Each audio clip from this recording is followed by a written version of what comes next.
Apparently, if you buy a boat, you can escape the housing system and live freely on the waterways. But that doesn't really match how things go in practice. Because the moment people actually try to live permanently on the canals, movement, licences, moorings and enforcement suddenly become central to everyday life. And the further you move outside conventional housing, the more conditional that freedom often becomes. Because once you actually try to live full time on a boat without a fixed base, the system starts behaving very differently. So do people really have the right to live differently, or only the right to do it temporarily and under supervision? Living on the road, waterways or off-grid in the UK, Dickie Dread. This is part 8 in the video series. We're still on chapter 1, types of travellers and off-grid folk.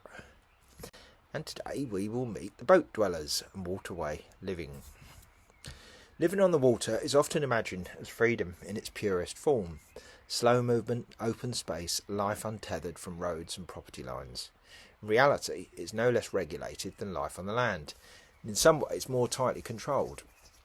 The waterways of the UK are not open commons, but managed systems governed by navigation authorities, licensing regimes and a set of rules that shape how and where people can live. Boat dwellers form a distinct but overlapping part of the wider travelling landscape.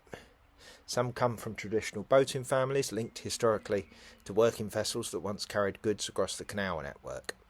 Others arrive from road-based travelling, van life or conventional housing, drawn by the possibility of lower cost or more autonomous way of living. Like many off-grid land dwellers, they are often motivated by a desire for independence, simplicity or escape from the pressures of mainstream housing. Despite these differences in background, practical realities of boat living quickly bring people into contact with the same kinds of constraints faced elsewhere. Space is limited, resources must be managed carefully, and everyday life depends on systems that are only partly under one's control. Water points, waste disposal, fuel, maintenance and access to services. The romantic image fades quickly in winter when frozen canals, mechanical failures or isolation could turn a lifestyle choice into a test of resilience. At the same time, boat dwelling occupies a curious cultural position. Unlike van life or roadside living, which are often associated in the public imagination with poverty, instability or social marginalisation, living on a boat frequently carries a degree of prestige. Narrowboats and marina life are often romanticised in television programmes, lifestyle magazines and middle-class culture. Whether professionals, retirees and second home owners also inhabit the waterways, and in some areas, boats function as expensive status symbols as much as homes. As a result, boat living is sometimes perceived as more respectable or desirable than van life, even though the underlying realities of limited space, constant maintenance and legal insecurity may be remarkably similar. From a legal perspective, living on a boat is fundamentally different from living in a vehicle or on land. Boats are not treated as caravans or mobile homes, and they do not fall within the same planning frameworks. Instead, they are governed primarily through navigation law. On most inland waterways in England and Wales, this means licensing through the Canal and River Trust, sometimes called the CRT, or other relevant authorities.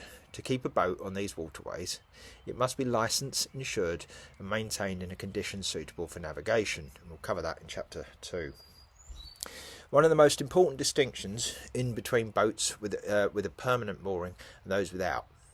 A boat with a home mooring is tied to a specific place, often through a paid agreement, and may be left there for extended periods. A boat without a home mooring, often referred to as a continuous cruiser, is expected to move regularly. The exact meaning of movement has been the subject of ongoing dispute, but in general it is not enough to just shuffle back and forth over a short stretch. The expectation is genuine navigation, a progressive journey across the network. This creates a situation that will feel familiar to many road-based travellers. The right to exist, the right to exist is tied to movement. Stay too long in one place and enforcement follows. Move too predictably and questions are asked. Fail to comply and licences can be revoked, leading ultimately to removal of the boat. The water, like the roadside or the field, is not free in any simple sense. It is controlled space in which mobility is both permitted and required. Moorings themselves are a source of tension. Permanent residential moorings are limited and often expensive, particularly in urban areas. Many are not officially designated for full-time living, even though people clearly reside on them. As a result, a significant number of boat dwellers occupy a grey area, living aboard in practice while navigating a system that does not always formally recognise that way of life. Enforcement on the waterways is typically administrative rather than immediate. Unlike roadside evictions, which can involve police powers and rapid removal, action against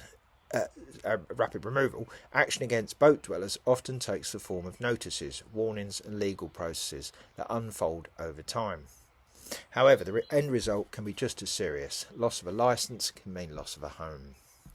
There are also important regional differences. Scotland, for example, has a much smaller canal network, different management structures, while tidal rivers and coastal waters fall under separate regimes. As with land-based living, the detail varies, but the broader pattern remains the same. Access is conditional, regulated and subject to interpretation. Culturally, boat dwellers sit both inside and outside the travelling world. Some identify strongly with it, sharing values of mobility, self-reliance and resistance to conventional housing system. Others see themselves as separate, part of a distinct boating culture with its own traditions and norms. In practice, the boundaries blur. It is not uncommon for people to move between road, water and land-based living over time, carrying knowledge and experience from one into the other. What unites these different paths is not the form of dwelling, but the relationship to control. Whether on a road, canal or a piece of off-grid land, the same underlying tensions appear between movement and settlement, autonomy and regulation, lived reality and legal definition. Boat living is not outside the system, it is another way of navigating it. So waterway living, key legal points. Most inland waterways in England and Wales are managed by the Canal and River Trust or similar navigation authorities, and we'll go into these in more detail in chapter 2, as I say. To keep a boat on these waterways, you will usually need a valid licence, insurance and a boat safety certificate where applicable. You must either have a home mooring or operate as a continuous cruiser. Continuous cruising generally requires genuine movement around the network, not remaining within a small geographical area, and moving on regularly, often interpreted as no more than 14 days in one place, unless signage allows longer. Movement is judged in practice, not just distance. Short shuffling between nearby spots may be treated as non-compliant, and patterns of movement can be monitored and challenged. Enforcement usually happens in stages. Guidance and warning letters. Notices require movement. Refusal or revocation of licence and potential seizure or removal of the boat. Living on a boat is not the same as having residential planning permission. Many moorings are not officially residential, and living aboard often exists in a legal grey area. Moorings can be scarce, especially in cities, expensive where officially residential, and informally used in ways not always recognised by the system. Different rules apply depending on location. Scotland has a smaller, differently managed canal network, and tidal rivers and coastal waters fall under separate regimes. As with road and land-based living, the key tension remains. You are allowed to exist, but only under conditions set and interpreted by the authority.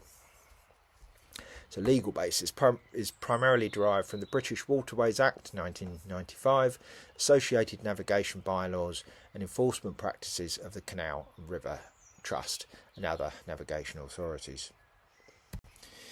So boat living may look independent from the outside and can be seen as more socially acceptable, but in practice it exists inside a tightly managed system of permissions, movement and regulation. And if that's true, then freedom may increasingly depend on what you own, but not just on what you own, but on whether institutions accept that way of life, which means the issue may not just be boats, moorings or canal rules, but whether modern society can tolerate people living outside fixed housing and predictable patterns. Okay, next section will be off-grid land dwellers and smallholders.